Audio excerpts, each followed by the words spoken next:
বিএনপির সভা করবে, মিটিং করবে, স্ট্যান্ডিং কমিটি মিটিং হবে, বিএনপির ডিসিশন হবে, পরে জানতে স্যার এটা দেশ দলের ভিতরে থেকে হবে না বাইরে থেকে হবে? সেটা আপনাকে বলতে পারবো না, কারণ আমাদের কোনো মিটিংই হয়নি।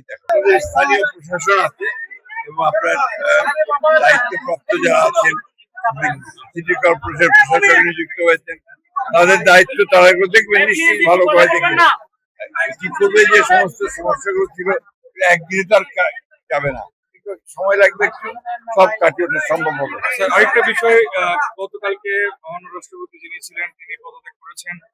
আসলে বিএনপির পক্ষ থেকে কাকে মনোনয়ন মানে এটা তো বিএনপির সভা করবে, মিটিং করবে, স্ট্যান্ডিং কমিটি মিটিং হবে, বিএনপির ডিসিশন হবে, পরে জানতে স্যার এটা দেশ দলের ভিতরে থেকে হবে না বাইরে থেকে হবে? সেটা আপনাকে বলতে পারবো না, কারণ আমাদের কোনো মিটিংই হয়নি। স্যার গুঞ্জন শোনা যাচ্ছে আপনার নাম, আপনার কতটুকু আগ্রহ বললাম যে স্যার? আপনার মিটিং হবে, প্লিজ সংবিধান অনুযায়ী যে সমস্ত নিয়ম আছে সেগুলো মেনে দল যা সিদ্ধান্ত নেবে সেটাই হবে চূড়ান্ত।